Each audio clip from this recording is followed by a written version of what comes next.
Welcome to Drinkin Bros, presented by BlackRifleCoffee.com. Ladies and gentlemen, welcome to Drinkin Bros. We're here with one of our personal favorites today, Jesse Merlin. And he's got a song for you. La vendetta, oh la vendetta, è un piacer serbato ai saggi, è un piacer serbato ai saggi. Oh, wow! That is the best opening in Drinkin Bros history, right there. The best opening. So this is how we met. Ladies and gentlemen, this is Jesse Merlin, one of our favorites. He was in Range 15. We met in Helen Keller. He was also in Helen Keller. We've done 2 movies with him. Three, yeah. Yes. Yes, because we started with FDR together, yeah. Yes. Well, you've done 2. I've done 2 with You've him. done 2. I've done 3. Yes.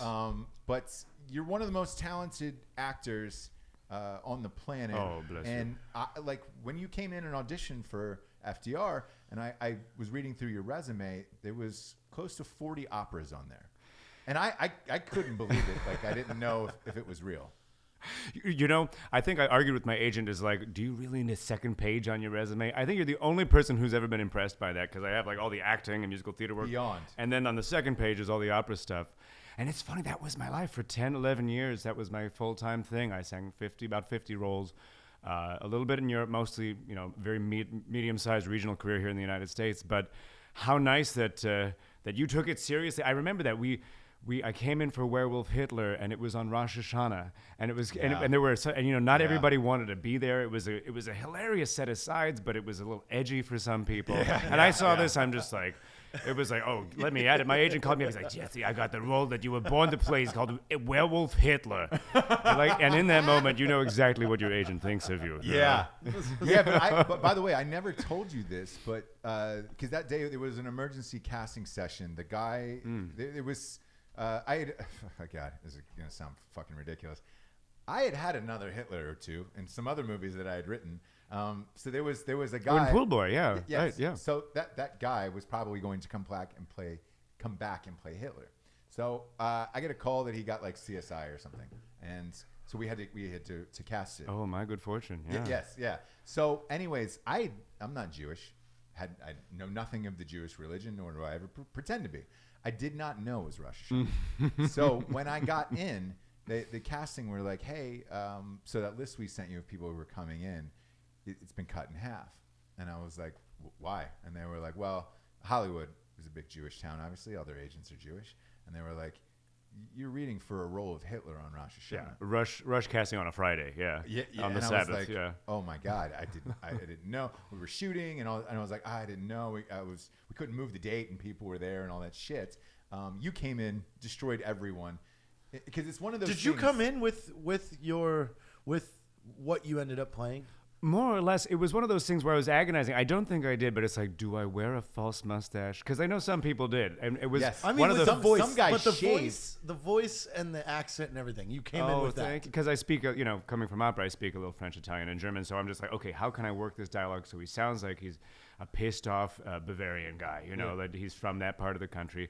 And then the major difference with the actual role is once the mask was on, because, I looked like the dad in Teen Wolf, I had my eyes and I had my teeth, and that was the whole character. It was like you had to build into the mask. But yeah, it was funny. It was, you get so these. Good. I remember. I feel like we connected right away. But it was one of the more memorable casting offices because when you have a bunch of nervous Hitlers pacing around, it's like, oh, okay. This is kind of a special trip I'm on here. Yeah, and there was one guy who came in who had you could tell he had a mustache and he'd shaved it like so it was a real Hitler mustache, and I was like, oh man, that's commitment. Yeah, hardcore, like, crazy commitment. But you crushed, and you were so good that I remember turning over the back of your resume. I was like, this guy's had to have been in like a million movies. I was like, had to have. And you hadn't. You'd only been in maybe it was Jackass. Yes. That year I had a cameo in Jackass 3 because I'd done a bunch of stuff with those guys in the past. But that was my first dramatic role, and here we are. Can you believe that's over 7 You're years ago. speaking to the gas chamber. Yeah. You're just speaking to the gas chamber. Preaching. Yes, that made the trailer. Yes. The gas chamber. Yeah. But you were so good, and I was like, I remember turning to casting after you left, and I was like, man, there is so many talented people out here who are not huge stars that deserve to be, and you were one of them. So much so, you were so good in that I personally wrote that part in one of the leads in Helen Keller versus Nightwolves for you to play the brother. Didn't have any casting for that. I just said, hey, I wrote this for you. Come and do this. And if we ever do Trans Frank, he's definitely going to be my brother. Trans Frank, exactly. And then Range 15 as well. Yeah, where it was like, we got to find a role for Jesse Merlin. Let's with write the singing cameo. No, and Helen Keller, I tell you, for those in the greater Ross Patterson and Drinkin Bros audience who aren't familiar with it, do yourself a favor and sit down and imbibe whatever your favorite substance is and give it a try, because I think it's a masterpiece, and I don't think it ever fully found its audience. I would really Helen think Keller it's versus Nightwolves? I think it's a really One special of the film. funniest nights was free on that premiere. Amazon Prime, yeah. Like, It's was that streaming premiere, free. like, we all got fucked up. That was great. Like, Yep. we Oh went to my a God. giant theater I didn't that even was know who packed. these guys were. They were drunk, and they were dressed as colonial heroes, right? You were wearing powdered wigs, and you were really drunk. And You were like white makeup. hassling. And white makeup. You're hassling the guy on the step and repeat line. He has no idea who you are, and Ross is like, they're starring in the next movie. It's just like, And so all these Hollywood reporters and all this shit like, are who are these taking guys? pictures of them dressed as colonials, but like seriously. And then I remember one of the photographers turns and was like, "What the fuck are these guys doing?" And I was like, And well, we were in whatever the they want. voices too. Hello. Yeah. They were in character the whole night and everything. That's so funny. Those premieres are a blast. we're at the Vista. We did both Helen Keller and Range 15 there, and FDR, Yeah, right? FDR, I think because what had happened was I had a premiere in 2007 or 8 there, Garden Party. Oh, wow. It was Jennifer Lawrence's first movie, and the Holy premiere crap. was there, and I had never been to that theater before then, and I walked into that theater and I was like, oh my God, this is so gorgeous, and like the last kind of old school Hollywood theater It is left. such a fucking cool theater too. Such a blast that I was like, man, if I it was ever so much make my fun. own movies and get to choose where my premieres are, it's going to be there. So every premiere I think that I've had, I've scheduled there. 'Cause it's I just a totally blast. see why. We drink, we fucking people are smoking outside, like it's fun, and we have it at midnight on a Yeah. Friday. Yeah. We always do it at midnight on Friday. So We do the party bus. yeah, we we do the party bus. pregame. Yeah, everybody can come in real fucking loose, have a great time, and then go home and enjoy whatever they just saw. Absolutely. And part of why Helen Keller was so special as a premiere is that it was totally free. We just told people just show Yeah, up. And so it was absolutely. absolutely packed. Range 15, that was more of a media event because you had so many of the backers of the film. People Yeah. flew out who had supported Yes. the financing, and that was really special. It was Yeah, I inspiring usually to be rent part it of. out and then keep it open to the public. That way everybody can come and have a good time and walk into something they have no idea about, never seen, and just enjoy whatever that experience is. Because I used to do it back in the day at Sunset 5 when they had Oh, of course, yeah. independent movies, and it was all the best of the best. And like I would just show up like on a Tuesday or Wednesday, didn't know what I was going to see. I'd look at a poster and say, all right, fuck, I'm going to go see this tonight and see how it is. Sometimes it was the best movie I've ever seen. Other times not so much, but the experience was cool. And that's what I tried to do and convey through the rest of it. And it was a fucking blast. Totally. I've always enjoyed it. I've always enjoyed your performances. Oh, thank you. Thank you. And I'm curious, like about your career. Sure.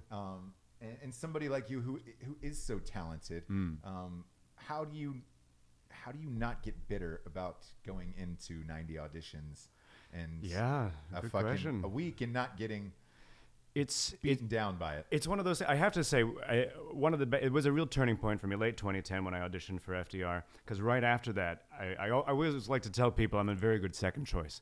So I came in. I was a last-minute replacement for a pretty famous actor in Reanimator the musical, and that ended up being a Yes. really big thing for me. That was right after we did FDR. And I saw that play. Yeah, you did. And yeah. you were fucking fantastic. Oh, thank you. Yeah, I played Dr. Carl Hill. It was Stuart Gordon who directed the movie with the original effects team, adapted it for the stage as this amazing musical, and I played Dr. Hill, so I got decapitated, blood everywhere, and I had to carry my severed head around all night while singing. Kind of a trick. But no, FDR really kind of pushed me. It opened the door to horror to me. And it's interesting. I have a little bit of a theory about this. I think what makes horror so special is that it's one of the last frontiers for kind of unique character actors and talents that don't get a lot of play in mainstream stuff. Right. You know, it's like coming from opera, what you look like doesn't matter. So having to retool yourself for Hollywood, where that's about 95% of what matters for a commercial audition, opera's just your voice, like, Right. hey, you can sing. You could be a fat man. exactly. So Yeah. I was, even that's controversial now, but like I was wearing fat suits, and we were doing like opera until literally a few years ago was the last art form where blackface was tolerated, right? Like that just changed, Sure. like Yeah. decades after everybody else. So yeah, I was playing all sorts of older characters and heavier characters in different parts of the world, but coming here where what you look like matters often so much more than what you can bring. That's why horror is wonderful. It's a place for unique people, and also comedy, but comedy where they reckon. I feel like in a certain way we're on the same wavelength. I get the tone of what you're trying to do, which is, often, it's so irreverent, but at the same time played very straight. And it's what I love in really these kind of brilliant offbeat comedies is what I strive for, and what I see is so perfectly exemplified in your work is the combination of erudition and smut. Somewhere between the profane and the sublime, you get the sweet spot, right? It's like you've got, right? It's like You've never been more articulated better than you just said that. I'm that's going the to play aesthetic, that clip right? back over and over again. Yeah, That's totally the aesthetic. It's just like you're going to have dick and fart jokes on top of an opera aria, on top of, wordplay that would be worthy of, the great writers of the 20th century. It's like, it wouldn't. I tell you, people, it will never pay to underestimate Ross Patterson in terms of what he can bring, particularly to dialogue and to character scenarios. But it is a little vexing. I'm still navigating my way. The few things for the broader audience outside of horror that might know me, I'm Fong in Street Fighter V, so I'm kind of like the current boss in the Street Fighter franchise, which is cool. Yeah, What's the voice to that? I want to hear it. It's like 2 minutes. I'll finish you in 2 minutes. He's this kind of, a little bit of a Ming the Merciless kind of character, or a Fu Manchu, very old fashioned. It's a kind of a. That had to be a fun gig. It was fun, and I can't talk about it yet, but I'm doing another voice thing next week, working with Ross a little bit, and then another friend. Yeah, you're doing the audiobook for When Darkness Falls, He Doesn't Catch It.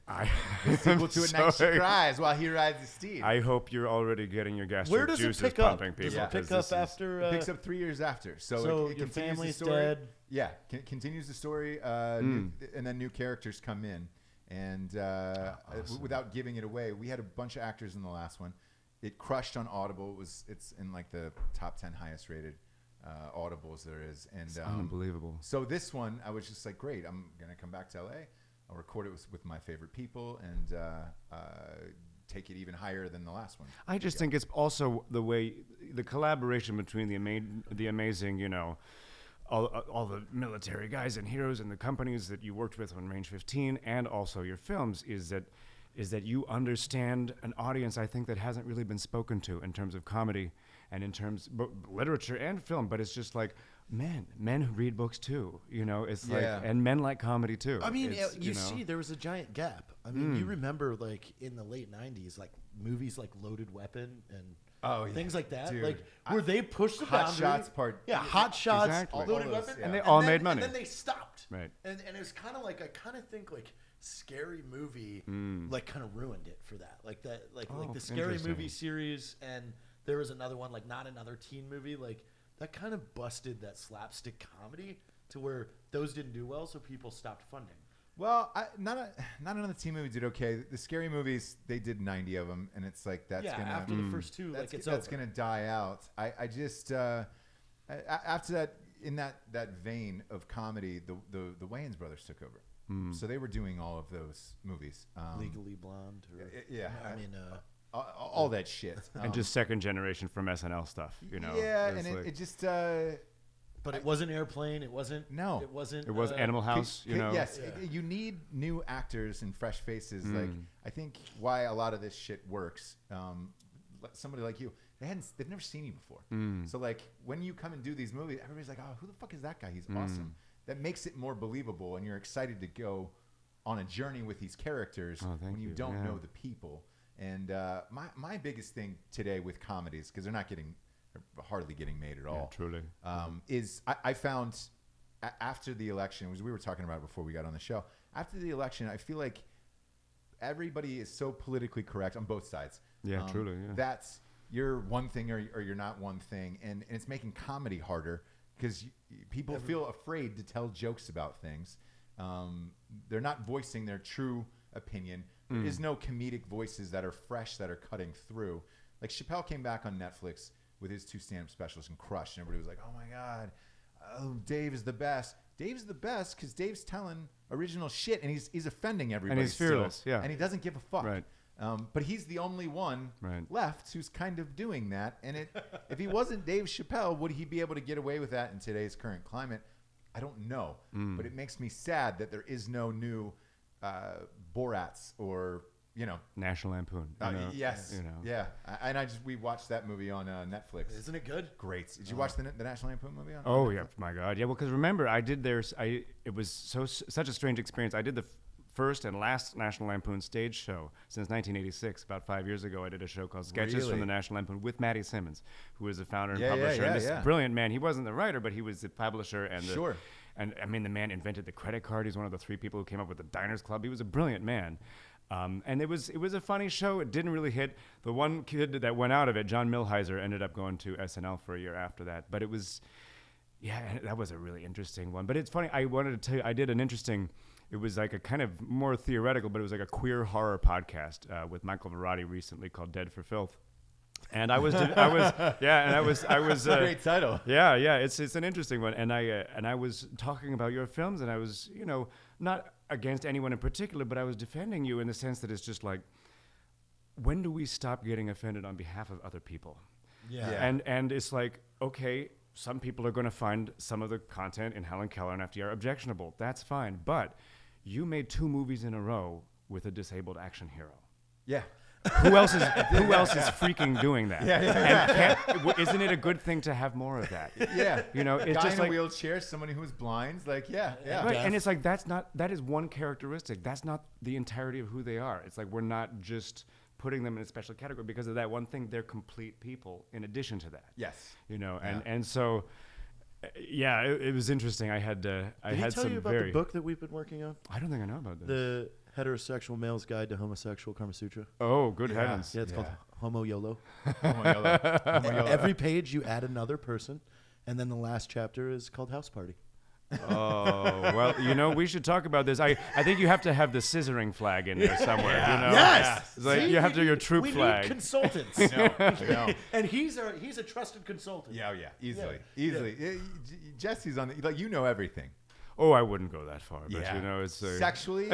We've had some conversations where it's just like, holy shit, you really know, I feel so vanilla and more bourgeois these days, but I'll put it on. I'll put it on for a role. It's just like. Oh God, we really should do. We should do a 50 Shades of Grey. That's 2 dudes. Oh, just 2 dudes. Yeah. Well, we've had a. I don't know if you know this.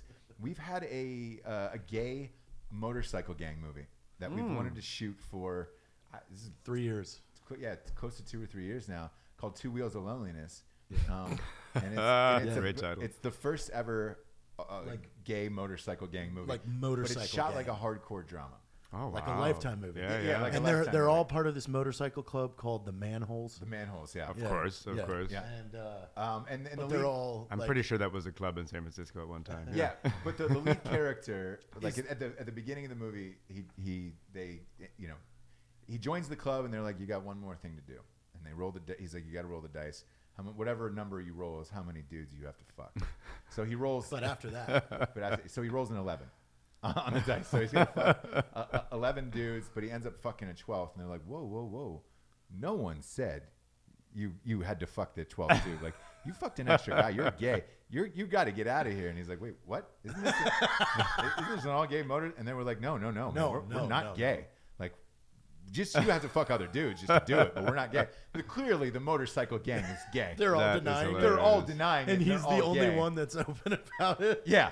So that's the whole movie. But we've taken a ton of shit for that. Of like, you guys can't do this because we want to show like graphic gay sex scenes throughout. God, like Bruce LaBruce, he makes horror movies that have that in the middle of them. Oh, really? He's a crazy Australian horror filmmaker he's like periodically arrested by the cops and banned. His movies, L.A. Zombie is his favorite movie, or his most famous movie, and it's interpolated scenes of hardcore gore and then hardcore sex. It's just like no one else is making movies like this. Yeah, for that though. No, but I mean, he gets raided by the cops in countries. No one has ever made an action movie that was a good action movie that just had pockets of 15 minutes of hardcore pornography. Of hardcore gay sex. So No, I mean it could be both. I wish I could remember the title. A collaborator I work a lot with, David Del Val, is an amazing Hollywood film historian and archivist, was really close with Vincent Price and Christopher Lee. And Christopher Lee starred in a gay biker serial killer movie in the 70s. What? I don't know if you've ever seen it, but he's in all leathers and he's on a bike with a hot little blonde twink in the back. And he called up my friend. And he called up my friend. He said, well, you know, David, I picked that boy because I thought you would like him. I thought he'd be your type. And so that's how he picked it. It was kind of like Lord Humongous in Road Warrior. Here's a question too. Like I did some research, and nobody is doing like the Article 15 like comedy thing for the gay community. At all. Truly, like truly. with shirts. Like I want to do shirts that say like whiskey whore, like dong hunter. Like, do you think there's a market for that?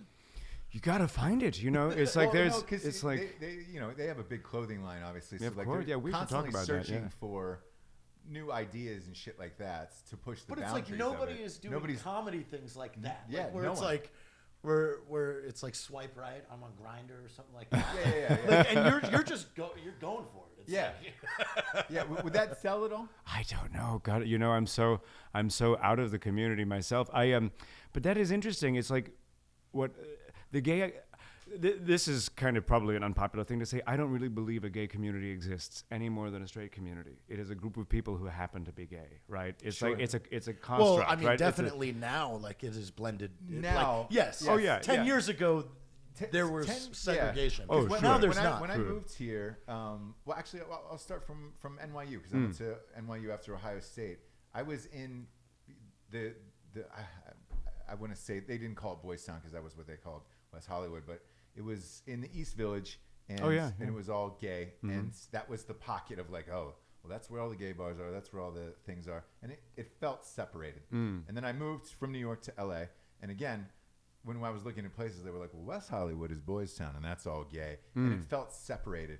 But what I will say to Jared's point is, I would say over the last 10 years, you're right. Like it is blended everywhere, and nobody. Like we did a trip cares. to San Francisco to go to Facebook headquarters, and like, we were there for a few days, and like there's a lot of gray area over there.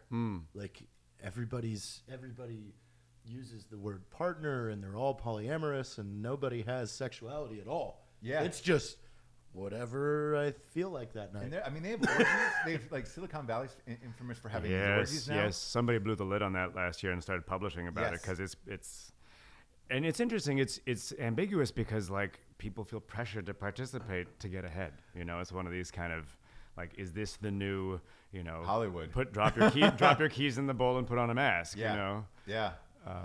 It's a different time now. But I'm to his point, like what he was saying about the t-shirts and things. Like, is there no comedic elements, you know, like in the gay community? There's got to be like a lot of bro guys. Like, well, there is. It's not monolithic. I mean, it's like it seems like an PC example to bring up, but think of Ernst Röhm, right? Like there are gay figures that don't fit. You know, he was the head of the Brown Shirts, right? Like there are gay movements on all sides of the political spectrum and in all cultures that don't map to what we think of in terms of the the dominant culture here in LA and West Hollywood. West Hollywood is an interesting one. The only reason it exists it's almost like kind of historical redlining. It was unincorporated county land, and it was the only place you could bribe the sheriffs to have bars open without getting raided. Like you couldn't bribe the LAPD, but you could bribe the sheriff. So only in county land, places that weren't cities. Gotcha. And that's like historically, that's why they all set up there, and in other places outside the LA city limits. Gotcha. You see these. It's just funny because I retort back to this. I remember the first season of the X-Files. Like one of the episodes was hinging on a congressman that was being extorted or like kind of held over his head, that he didn't want people to find out that he was gay. Like, and you think about that was 20 years ago. Like where it was that big a deal. Yeah. Like, like, oh my God, I can't let people find out. Like, and now it's like, no, you probably would have done better if you would have told everybody. Yeah. I just, to me, like relating back to comedy, I don't feel like anybody's even doing anything comedically for gays or anyone else. Like it feels like everybody's so offended or trying to do everything. Like that's why this movie intrigued me. Like it would be a fucking blast. 2 Wheels of Lemon. Yeah, it would be a fucking blast. I'm very excited, hopefully, about Rescue 16 at some point because I just feel like the way things were set up by the end of that film, it's like it demands more. The script is done, and it has been for a while. It's trying to get all their busy schedules back together.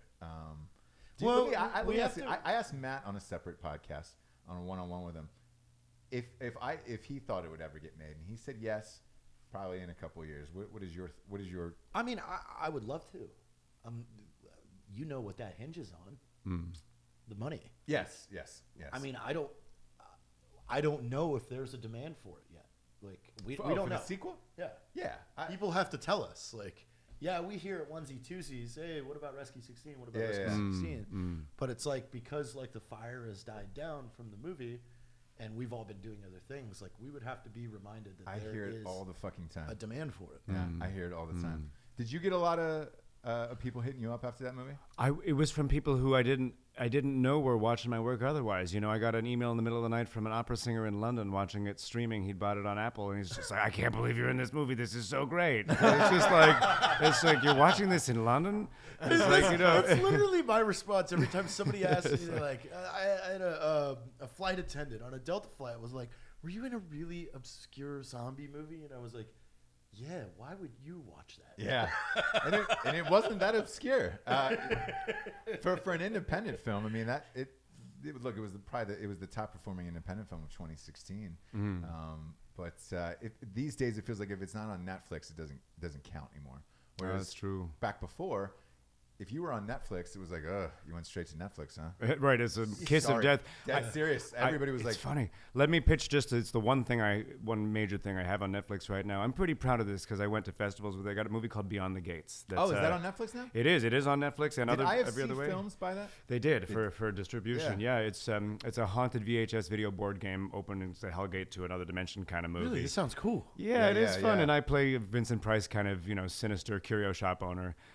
It did well. I went to a festival in London, and so we got international with it. And hopefully we'll be making a sequel to that later this year. Barbara Crampton from Reanimator, she's our star in it. And so that was nice, and that kind of brought me a little bit more out into the horror audience. And I got another one coming out called All the Creatures Were Stirring.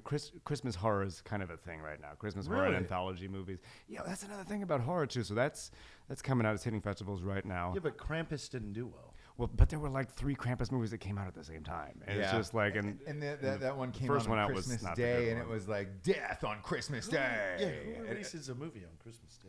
That's the tough part of it. So, like, I think they had a really bad release time with it. I didn't see the movie. It could have been shit, but... You know who else had a bad release time? Was Tomorrow... The one with Tom Cruise, where he keeps repeating... Oh, Tomorrowland? Or... Live, Die, Repeat. Well, they changed the name. Nobody knows what the fucking name is. Anyway. Yeah, because the real name was something else. They Live, Die, Repeat was the original name, and then they ended up doing that on the DVD. But they released like Day After Tomorrow day or of something like that. Transformers. And I was like, "What are you doing?" Yeah. But there's nothing you can do. Sometimes you're trying to counter program against other movies, and that's just how it is. It's funny you mentioned that. We've got I'm hoping later this year, I don't want to scoop it, but I think the Reanimated musical soundtrack will be coming out later this year, which we recorded 2 years ago. I'm very excited about. George Wendt is one of our star actors in that. He was Norman Shears. It's fantastic. You were amazing in that play, and like for those of you who don't know Reanimated the musical, your fans for that were fucking diehards. Like when I went and saw you that night, there was people that were coming back for like their 10th or 12th times, and there's a like splashdown rows. Yeah. You have to wear plastic because there's so much blood that shoots out into the audience. Yeah, we have a splash zone where we just and people line up for those seats. No, it was fun. We did it in Europe. We did it in Vegas last, and also they had a picture of my severed head in the New York Times with a rave, and they loved to sharpen the knives for LA shows, so it was a big deal. Still hoping to get a long run. The only way you can really make money in theater is if you run a long time. It takes about 1.5 years to make your investment back, so you've got to run forever. But we're kind of racing. It's funny, the source story, because it's Lovecraft, is public domain. And someone else is trying to do their own Reanimator musical in London that's totally unrelated. But it's like, you wouldn't be calling it Reanimator if it weren't for the movie. That's not even the name of the story. Exactly. You know, it's like, so we're hustling to get our brand out there. But a lot of people do that, and studios do that a lot. Like they'll look for yeah. public domain, Moby Dick, all that shit, and try to, because they don't have to buy the rights from anybody. Naturally. What's your dream? Like in your world as an actor, what is your end all be all dream? Did you move here to say I want to win an Oscar? Oh, I want to be a working actor. I want to be on a TV show and win an Emmy.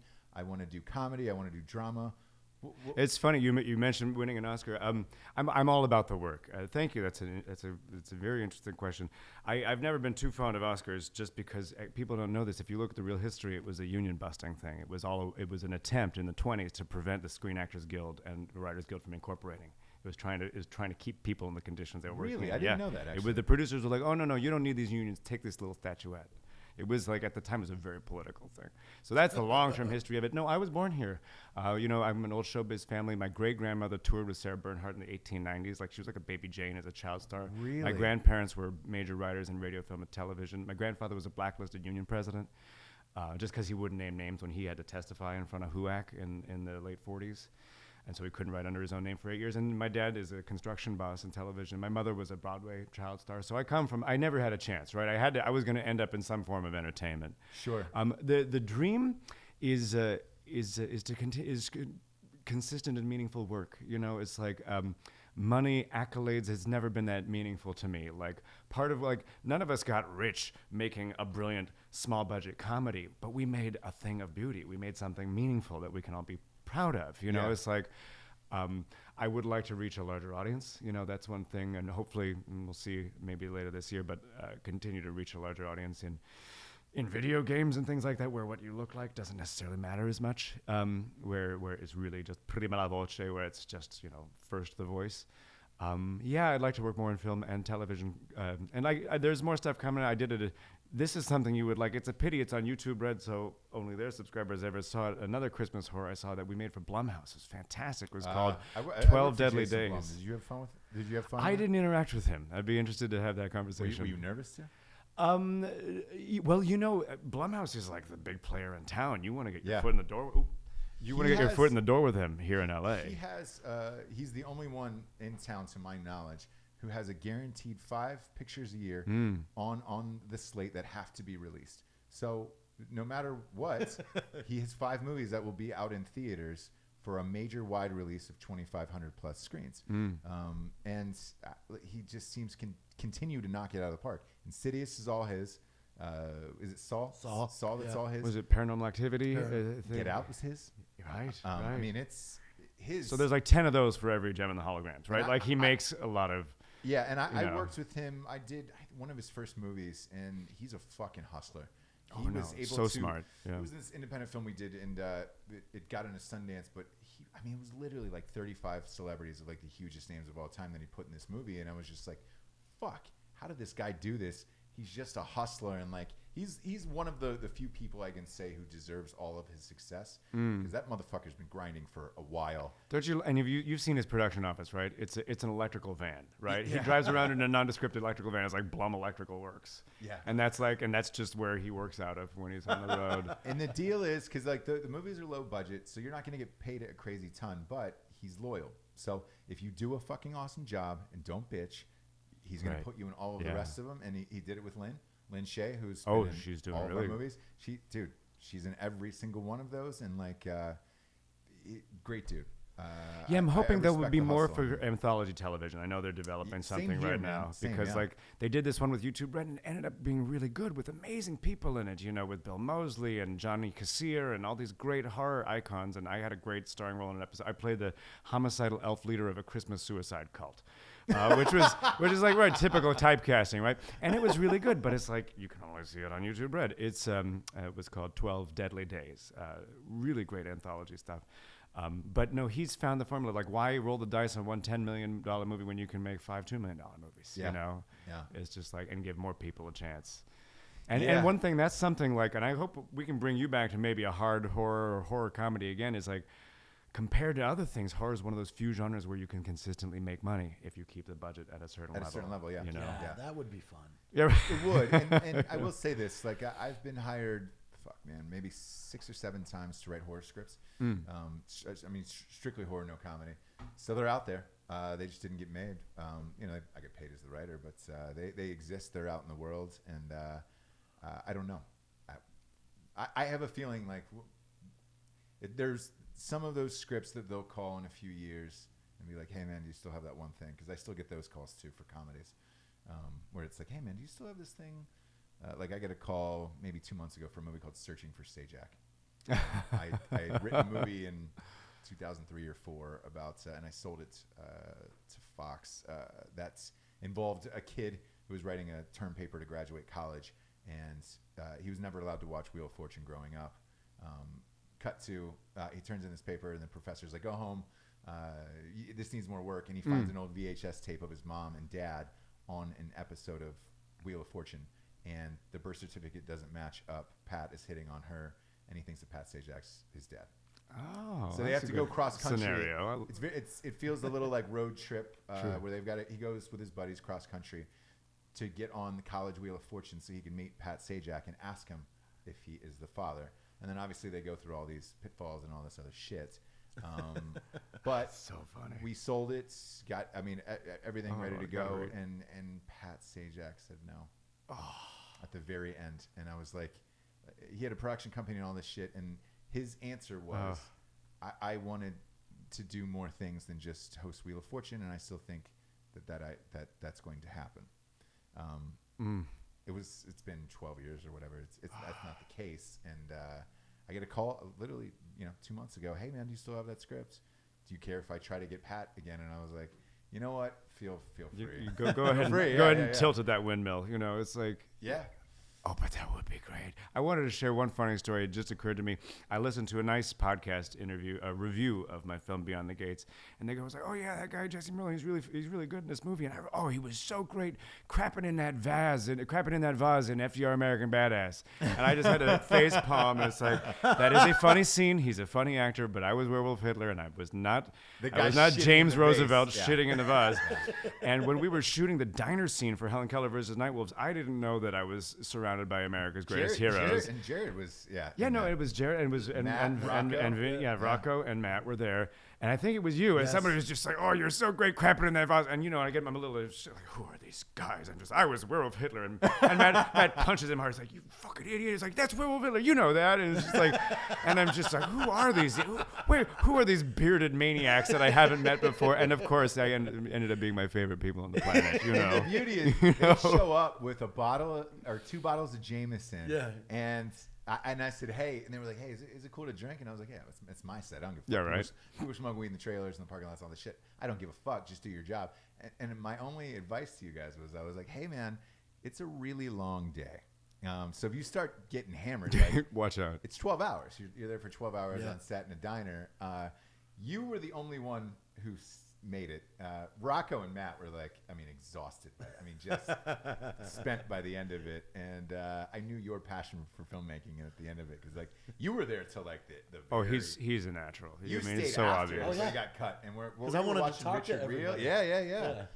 No, it was, and I should have seen that. Like looking back, I'm like, "Oh yeah, this guy's gonna make a movie. These guys are gonna go make their own movie." And I don't know if I've ever talked about this, but like I took a lot of shit for making Range 15. And like to this day, like they thought the script was too aggressive. They didn't like the stance on like 2A and a bunch of shit in the script. And to this day, like there was a couple actors we called to get on the podcast this week. I'm gonna tell you this live, and you don't know it actually what I'm about to say. But there are a couple agents that said to me, man, like, "Hey, I think you fucked yourself by hanging out with those Black Rifle Coffee guys." And I was like, I'm sorry. And they were like, "Yeah, man, I think you've made your bed with them." And I was like, "How so? Like, just entertain me on that." And they were like, "Well, with the state of politics in the country and all this other shit." And I'm like, "What the fuck does that have to do with making movies or podcasts or anything?" And I'm like, I'm dead serious. And like, there was a couple of people that we wanted to get on the show that we couldn't get. And it was crazy. And I'm like, these are my best friends, so like I don't really give a fuck what you want to do, and Of course, but great if you don't want to be on a show with 2.2 million listeners. I don't fucking well, it's care. one of these things. It's just like, what matter what your worldview is. I think it was Michael Jordan who had a pretty good answer when people nailed him about that. He's like, Republicans buy shoes too. Yes. And it's just like, like not everything is instructive, or didactic. When you're going to see a movie, I don't want to know who you voted for. Like, right, I don't want to. I don't care. And like today, when you see people like Seth MacFarlane or Melissa Milano and all this shit, constantly, Every time. Judd Apatow. No, yeah, Judd Apatow can Jesus eat Christ. a fucking bag of dicks, you piece of shit. Yeah, that's Judd Apatow went after one of my friends last week, so he can on Twitter. Yeah. Oh, I on didn't Twitter. know that. And he went after a fucking noble dude too, Marty Skovlin. He's a writer for Havoc Journal. He's written a number of books. He was a host on the Discovery Channel show about John F. Kennedy. Yeah, like, and literally was just stating a fact, not voicing his opinion. And Judd Apatow found it somehow. Went after him, Yeah. and like all his little fucking cronies, are lighting Marty up, but they didn't realize, we fight back. Yeah, The Drinkin Bros are tougher than Judd Apatow's little fucking, liberal friends. Right, so right. it's like, now when you're pissing off this country's fucking military and sheriffs and police and first responders, like we're a lot tougher than the kids that owe $110,000 to UC Davis. Yeah, and I because me personally, like for movies and shit with like Judd and those guys, like I didn't know what Judd Apatow's political affiliation was. I had no fucking idea, but I liked it before social media, because then there was mystery. You were going to see things you didn't know about people's personal lives and all of that shit. And I wish there was more of that. But it's only gotten worse. Yeah, but what's annoying too, though, is you see all these interviews too when they get on the Tonight Show or the nighttime shows and stuff like that. It's like they all think this is my stage now. I'm going to tell you. This is my platform. My opinion, and it's like, dude, we wanted to hear about the special effects in the new X-Men. Yeah. Okay. Well, and the question is, what are you there to discuss? And it's ultimately, I think it's the quality of the work and the art that matters. Yes. It's like, if I was really upset about, I love a lot of composers. I love Wagner. If I got focused on some of the hateful crap that he wrote, I would never be able to listen to the music. Right. You have to separate the art and the artist as one thing. And also, like, another one I'll quote, it comes back to Oscar Wilde. It's like, there is no immoral or moral book. A book is either well written or badly written. Right. It's like you don't look for morality in a piece of art or a piece of work. That's not the proper structure for it. That's not the proper function. Yeah. It's like with you, I have no idea. Like your social media is you're always just a fun, cool guy. You're talking about the stuff you're in. I have no idea who you voted for. Yeah. And I like, to me as an actor, like, oh great, I can believe you in more shit because I don't know. We're different because we run a fucking podcast and shit. And we talk about our lives every day. Oh, but, sure. But well, and again, that's how I feel about it. You want to reach the broad audience. yes, like the broadest audience you could possibly. People aren't interested in to. me because of my political views. That's not why I'm here. It's like, and also just in a very kind of practical sort of way, I feel that particularly for working actors who are very vulnerable, we're not like writers or directors who are creating your own work. It's like, why hand your opponents or anybody a cudgel to club you with? Yeah. Why bring it out? It's like wholeheartedly. I mean, I admire, no matter we see eye to eye on a lot of stuff. I'm sure we don't on others, but it's just like I admire you on how outspoken you are on a lot of these issues, because honestly, I feel like a little bit of a coward. Like even wanting to say something encouraging in the context of a lot of the big debates right now is like, who's going to be?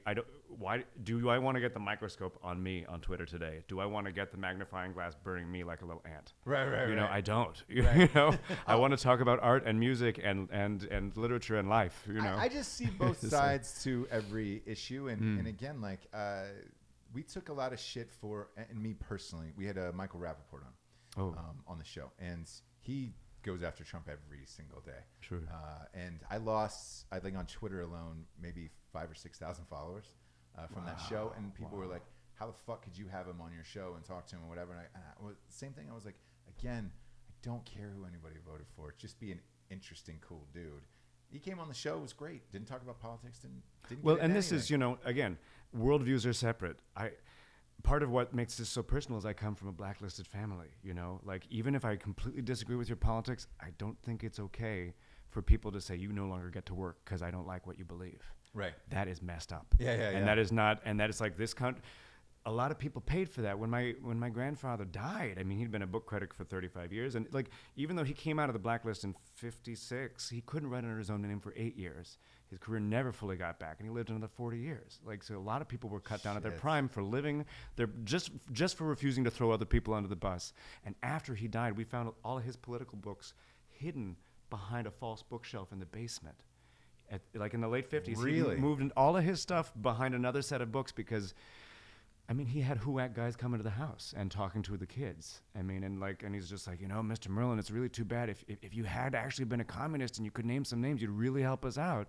And he's like, I'm sorry, I'm a union organizer. We don't, like, his thing for the Writers Guild is like, we only judge writers based on their work. We're not going to look at their politics. Right. And that was different because the Screen Actors Guild did collaborate. They did hand over names. Oh, right? yeah. So it varied union by union. Yeah.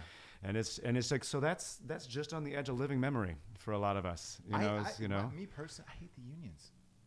I think unions fuck all this shit up, especially with like teachers unions. Like if you get tenure, what's the like? There's been some good teachers and some crappy teachers, and it's like, so great. You gave a crappy teacher tenure, and then they're fucking there forever, and you can't fire them, and you know. Screen Actors Guild fucked themselves, in my opinion, when the writers' strike happened. They merged with AFTRA, and I voted against it. Everybody I know voted against that merger. No it was residuals. such a no. I mean, they took away everything, and it was just like, unions fuck everything. I think, there's probably some union workers at home going, "No, fuck you." Well, it's like I think it varies by industry, and it does. A lot of them have a specific historic function that may or may not. I tend to think a lot of the time they do. You know, even though I'm a member of two and they drive me crazy, it's like I'm still better than not having them. But at the same time, often you have to assess: are you out for the workers' interest or for the union interest? And it's not always the same. You know, sure. It's like but it's ambiguous. Like, look, and I have this debate with people. Union people voted for Trump, right? So it's not a linear left-right thing. You know, right. Many unions, entertainment unions nationally, like it's not, union workers aren't necessarily who people think of them as, you know. It's like, it's much more, you know, heterogeneous than people realize. Yeah. Well, let's pivot and switch gears. Sure. Here. If you were, we had this debate on another show, if not a debate, but a wish list, so to speak. If you could play any person in a biopic, who would it be? Oh, in a biopic. Yeah. God, you know, it's like, I think it'll show you how out of step I am. Jared. Oh, well, I want to hear this one. What? It's not out of step. Blink 182. He wants to play the lead singer of Blink 182. No, I want to play Mark. I don't want to play Tom. That's right. He wants to play Mark Hoppus. Yeah. Yeah. From Blink 182. Well, I would buy a ticket. Why not? Yes. Come on. See? I have a supporter. I have one supporter. I tend to be fascinated by some of the more esoteric historical figures. Like the one-man show, the story I really want to tell is Brother Theodore. I don't know if you remember him, Brother Theodore Gottlieb. He was, what people would remember from he was on Letterman 18 times in the 80s and 90s, and he would just get on there and he would just insult, and like he was like the rudest, most hostile guest you would ever see on late night television. He was brilliant. But was it an act or it was him? Well, that's the question. Was it like Andy Kaufman? He was one of these people, one of these unique people. He was a Holocaust survivor. He fled into Switzerland, lost his whole family, and he survived as a chess hustler throughout the World War II in Switzerland. Came to the New York State, a chess hustler, and then he came to New York, survived doing that, and basically he got up with his horrendous, gut-wrenching experiences about the Holocaust and would do these bleak, hopeless, existential diatribes, and people would laugh. And basically his whole thing was he called it stand-up tragedy. And he would just get up there and just do, I mean, he would tell this like 45-minute monologue about his mother and father cooking dogs into oil and selling it as, you know, Canis oleo, oil of dog, and making this whole story about selling quack medicine to people, and it was the whole story of the Holocaust, but writ large in some demented metaphor about a family eating itself alive. And it's just like, and you can hear recordings of it's like, more, you see, but maybe this speaks to why I'm not a gigantic celebrity now. It's like that kind of figure is appealing to me. But here's the thing, you're consistent. You're the most interesting actor I've ever met. Oh, bless you. Well read, well versed, and like things that I fucking have no goddamn idea about. But taking a story like this and telling it would probably be one of the most fascinating movies ever. Could be. Gilles de Rais, there's another one. Gilles de Rais was a comrade of Joan of Arc. He was a great French national hero in the war with the English at the time, and ultimately he was put up for trial for torturing and satanic diabolical rites, torturing and having sex with over 150 kids.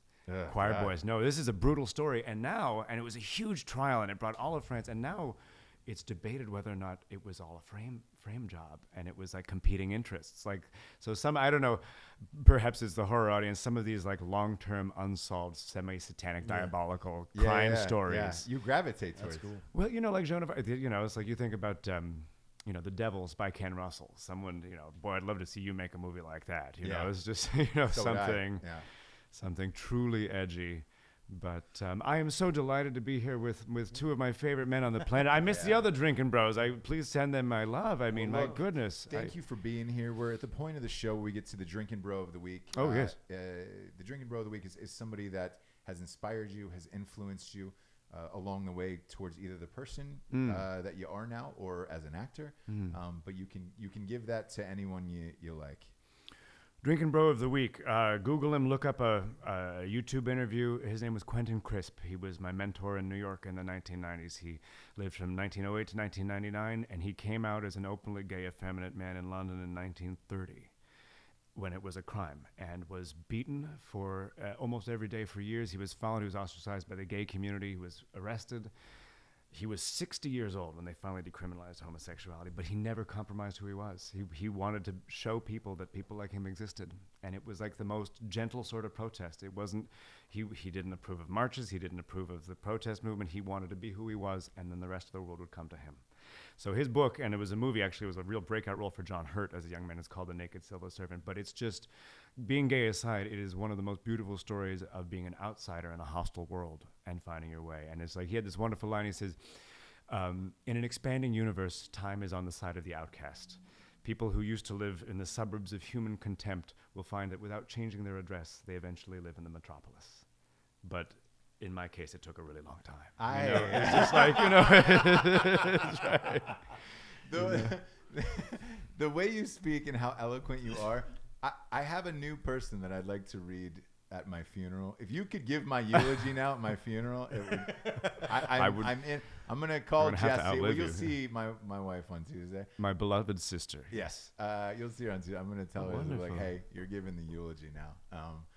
God, you're one of my favorite people on this planet. You're one of my favorite actors, and look, I wish you continued success and broader success with a massive audience. Because if there is a guy out there that truly deserves it, it is you.